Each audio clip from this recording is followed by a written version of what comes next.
The morning Jack left for Mexico, the sun was a pale disk in a sky too blue for my mood.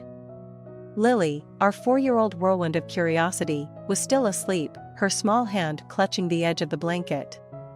Jack was bustling around the bedroom, his suitcase gaping open as he checked his list twice, thrice. "Do you really need to take the big suitcase?" I asked, the edge in my voice sharper than I intended. Jack looked up, his eyes a soft apology. "I know it seems like a lot, but Mom wants to bring back gifts for everyone. It's been ages since the whole family got together like this." I nodded, trying to keep the hurt from showing. "I just wish," my voice trailed off. He crossed the room and wrapped me in a hug. "I wish you and Lily could come too. You know that, right?" Lily chose that moment to toddle into the room, rubbing sleep from her eyes. "Daddy, you go on airplane?" she asked, her voice thick with sleep. Jack knelt down and took her in his arms. "Yeah, princess. Daddy's going to see the family with Grandma and Grandpa. But I'll bring you a big surprise, okay?" She seemed satisfied with the promise, nestling her head against his shoulder. After Jack left, the house echoed with an unfamiliar silence. Lily played with her toys, unaware of the tension that had seeped into the walls. I was clearing up the breakfast dishes when my phone pinged with the first notification. A hotel booking in Cancun, enough to make my heart skip a beat. I stared at the screen, the numbers glaring back at me. My fingers trembled as I typed out a message to Jack. "Did you just book a hotel on our credit card?" "That's a lot of zeros, Jack." His reply came minutes later. "It's all under control. Marie's handling it. Trust me." But trust was a currency in short supply. As the days passed, each notification was a fresh wound, a tally of experiences we were excluded from. I tried to lose myself in work and in making days fun for Lily, who asked more than once why we couldn't go to the beach with Daddy. The day before they were due back, I sat Lily down for a talk. "Daddy will be home tomorrow. We can show him how well we've managed, just us girls." She nodded, a frown creasing her small forehead. "Will he be happy to see us?" I pulled her into a hug, the weight of my own doubts a heavy cloak. "Very happy," I promised, hoping my words were true. The morning they returned, I stood by the window, watching the driveway. The minivan turned the corner, and my heart raced. 2 weeks felt like 2 months, and the reunion I had imagined was tinged with the residue of betrayal. As the family poured out, laughter and chatter spilling into the quiet morning, I braced myself for the confrontation, for the explanations. But nothing could have prepared me for the truth that was waiting to unravel the knot of misunderstandings between us. The family minivan pulled into the driveway just past noon, its tires crunching over the gravel like the ticking of a clock that had finally wound down. The door burst open, and the cascade of Jack's family spilled out in a riot of color and noise, a stark contrast to the gray quiet that had settled over the house in their absence. Lily pressed her face against the living room window, her hands leaving smudges on the glass. "Mommy, look. They're back." I forced a smile, lifting her into my arms so she could get a better view. "Yes, sweetheart, Daddy's home." But as I watched them, a knot tightened in my stomach. They moved with a peculiar haste, their laughter not reaching their eyes. And then I saw Jack, trailing behind the rest, his face drawn, eyes that once sparkled with mischief, now dull and averted. I set Lily down and stepped outside, the screen door slamming behind me with a finality that made me wince. "Jack," I called, my voice steady, despite the tremor I felt inside. He stopped, his shoulders tensing. Slowly, he turned to face me. "Hey," he said, a word so simple and yet so laden with unspoken tension. "What's going on, Jack? Why does everyone look like they're at a funeral?" My voice cracked, betraying my feigned calmness. Before he could answer, his mother, a sturdy woman with lines of kindness etched into her face, approached me. "Let's go inside, dear. There's a lot to explain." We settled in the living room, a mismatched gathering of in-laws and nieces and nephews, all eyes on me. Jack sat next to me, took my hand, his grip tight. Marie wanted to have one last adventure, with all of us, Jack began, his voice a whisper of its usual strength. She's been sick. Very sick. The room went still, the air heavy, as if everyone was holding their breath. Sick? How sick? I asked, the words a fragile bridge across the chasm that had opened between us. It's terminal, his father said, the stoic man I'd known for years now struggling to keep his voice level. She didn't want the world to shrink to hospital rooms and sympathy. She wanted to live fully until the end. I glanced around the room, at the faces marked with shared grief, and understood the weight of the secret they had carried. Why didn't you tell me? I asked, feeling the sting of exclusion all over again. We wanted to, Jack's sister added, her eyes red-rimmed, but Marie was adamant. She didn't want pity. She wanted this trip to be about joy, not sadness. And the charges? I pressed, the practical side of me needing answers. Jack squeezed my hand. Marie. She insisted. She wanted to make sure you and Lily were part of it, in a way. It was her gift to you both.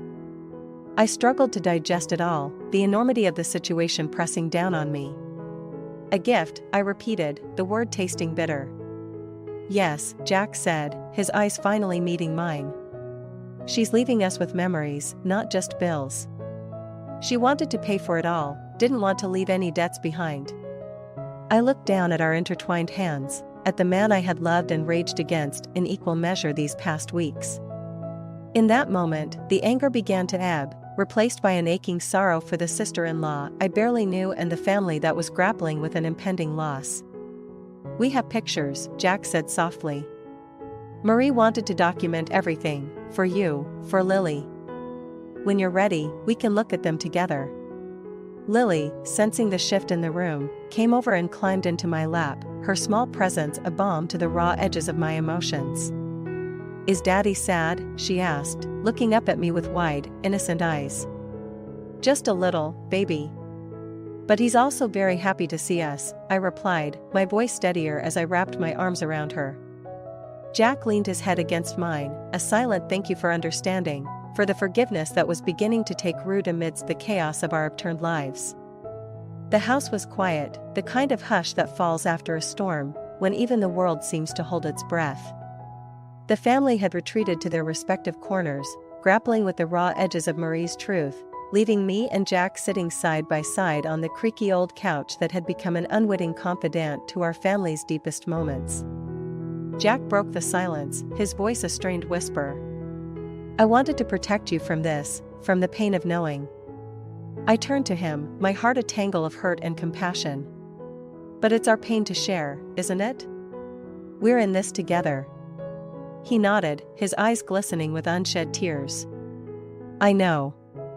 And I'm sorry. I thought I was doing the right thing. The air between us was thick with things unsaid, a decade of shared history that had never been so tested.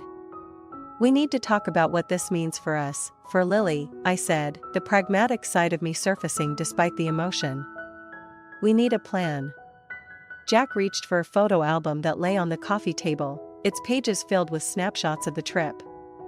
First, we remember her as she wanted to be remembered, he said, flipping it open. The first photo was of Marie, her head thrown back in laughter, the backdrop a tapestry of wildflowers and blue skies. She looks so alive, I murmured. That's exactly how she wanted to go out, Jack said, tracing the outline of her face with his finger. Alive. The room was silent again, save for the soft crinkling of the album pages as we turned them. Each photo told a story of defiance, of a life being lived to the fullest even as it slipped away. As we neared the end of the album, Jack pulled out an envelope tucked in the back cover. She left this for us, he said, handing it to me. I opened the envelope with trembling fingers, pulling out a letter written in Marie's bold, looping script. Dear family, I read aloud, my voice steady, if you're reading this, it means I'm on my final adventure, one I have to take alone. Jack's hand found mine, his grip grounding me as I continued. I've lived a beautiful life, filled with love and laughter, and I don't want you to mourn for what's lost. Instead, celebrate what we had, and look after each other.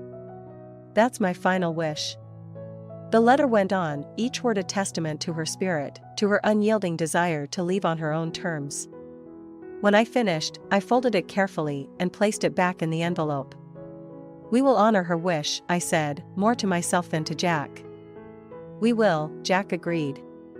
"And we'll start by living fully, just like she did. For her, for us, for Lily." The conversation that followed was long overdue. We talked about how to explain Marie's condition to Lily, about the support we'd need to navigate the coming months, about how we could honor Marie's memory in our daily lives. And through it all, the revelation that had seemed so daunting at first began to weave itself into the fabric of our family story, not as a tear, but as a patchwork piece that, though different, still held a place of its own. As night fell, and Lily's soft breathing signaled her journey to dreams, Jack and I sat in the dim light, a sense of unity slowly knitting back together the frayed ends of our bond. "We'll get through this," Jack said, his voice a promise in the darkness. "We will," I affirmed, "together." And as we turned off the lights and headed to bed, the weight of the revelation was still there, but it felt a little lighter, shared between us, a burden we would carry together, as a family. Days after the revelation, life had settled into a strange new rhythm. There was an undercurrent of sadness in the house, but also a kind of shared strength that hadn't been there before. It was during these days that I began to notice the secret smile that would occasionally cross Jack's face. It was a private, wistful curve of his lips that spoke of memories only he was privy to. One evening, as we sat on the porch watching the sun paint the sky with the colors of Marie's vibrant life, I finally asked, "Jack, what's behind the smile I keep seeing?" He looked at me, the twilight casting shadows across his face. "It's Marie," he admitted. She made me promise to keep some things just between us. Little jokes, stories, her way of making sure part of her stayed with me alone.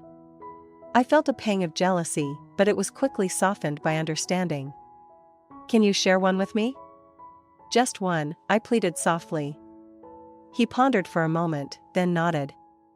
"Okay, one story.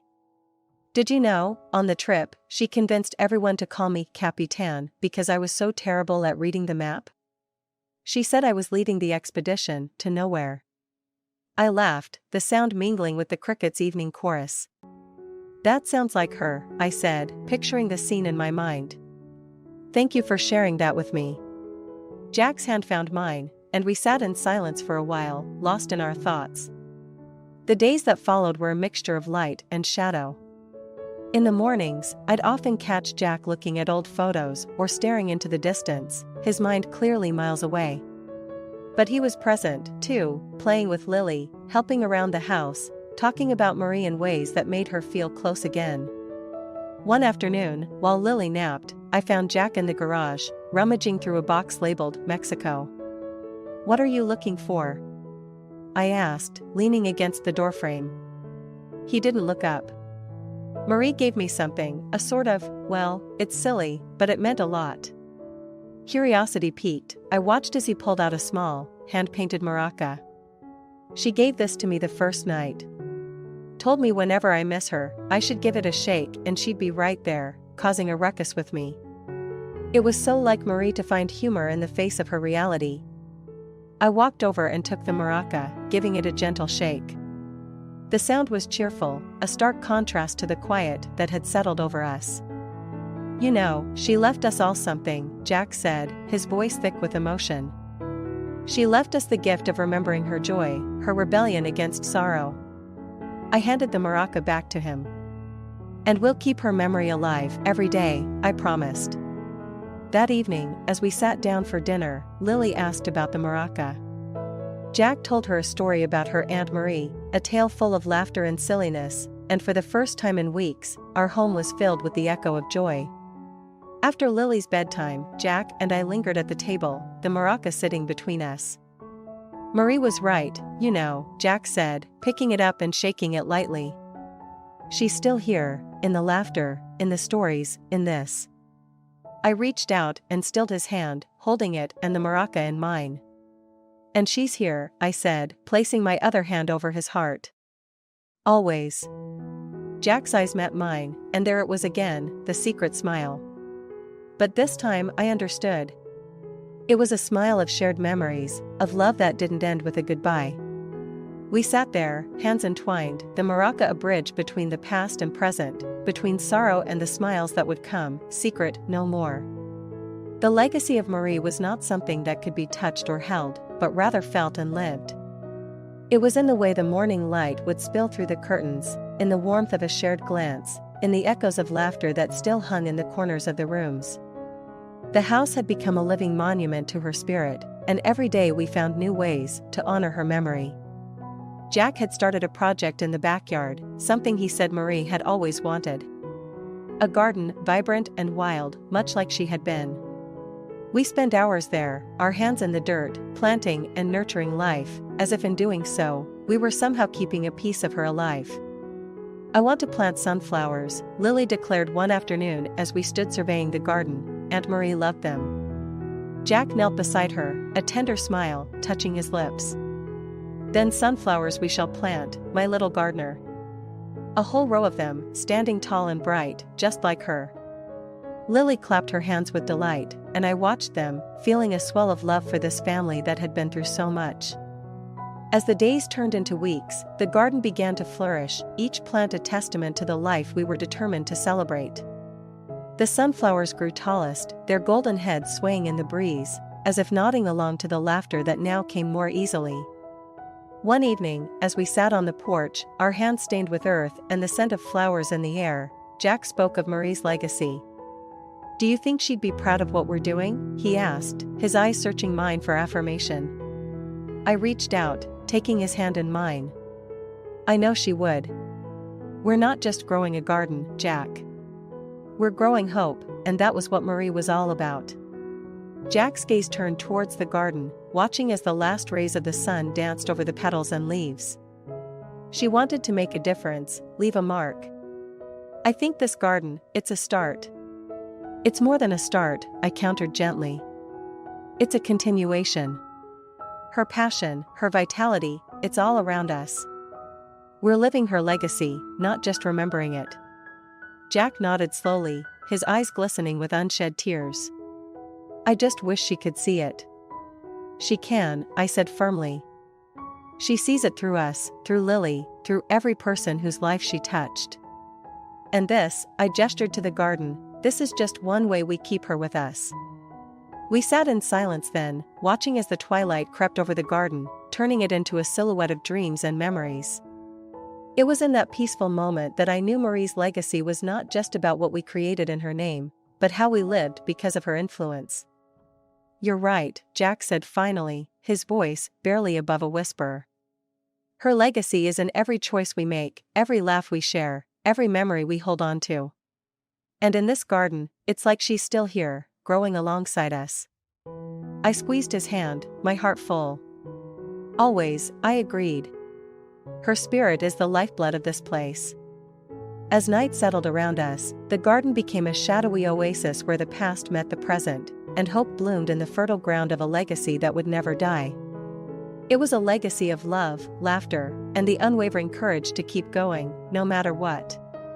And as we stood up to go inside, I knew that with every sunrise, with every bloom that opened to the sky, Marie would be smiling down on us, her legacy secure in the hands of those who loved her most.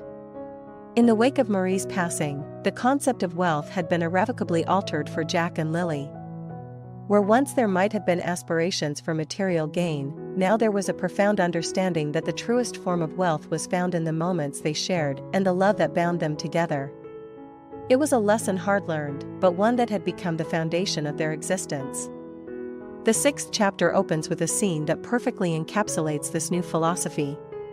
Jack is seen sitting at the kitchen table, his brows furrowed over a sea of bills and papers. Lily is painting at her easel nearby, her strokes bold and confident. "Daddy, why do you look so sad?" Lily's voice cuts through the silence, innocent and concerned. Jack looks up, his face softening. "I'm not sad, pumpkin. Just thinking about grown-up things." "Like money?" she asks, her paintbrush pausing in midair. "Yes, like money," he admits, a sigh escaping his lips. Lily puts down her brush and walks over, her small hand finding his. Aunt Marie said that love is the best kind of wealth. Do we have that? Jack's eyes meet hers, and there is a wealth of emotion in that gaze. Oh, Lily. We have that in spades. They share a smile, and it's a poignant reminder of Marie's enduring wisdom. The narrative then follows Jack as he navigates the complexities of his new life, the financial strain made bearable by the outpouring of support from the community. Friends and neighbors, many touched by Marie's generosity in the past, come forward with acts of kindness. There are home-cooked meals, offers to babysit Lily, and even anonymous donations. One evening, as Jack is tucking Lily into bed, she murmurs sleepily, "Everyone loves us so much, Daddy. Is it because we're rich with love?" Jack, who is perched on the edge of her bed, brushes a stray lock of hair from her forehead. "Yes, my dear. Love has a way of multiplying. The more you give, the more you have." But Aunt Marie gave all her love away. Why isn't she here to get it back? Lily's question is a whisper against the quiet of the room. Jack takes a deep breath, his heart aching with the weight of her inquiry. Sometimes love is like a boomerang. It doesn't come back in the way we expect. Aunt Marie's love is coming back to us through all the people she cared for. And that's a kind of magic that never ends. Lily nods, her eyes fluttering closed, a contented smile playing on her lips. "Magic love," she whispers. "I like that." The chapter closes with Jack sitting on the porch, the stars twinkling above him as he reflects on the journey so far. A neighbor, Mr. Wilson, joins him, and they talk about the community, the garden, and Marie's lasting impact. "Jack, you've got something special here," Mr. Wilson says, his voice gruff with emotion. "You and Lily, you've got the kind of wealth that money can't buy." Jack nods, his gaze on the garden where the shadows play. "I'm beginning to realize that. And I'm grateful for it every single day." They sit in companionable silence, the night around them a testament to the enduring power of love.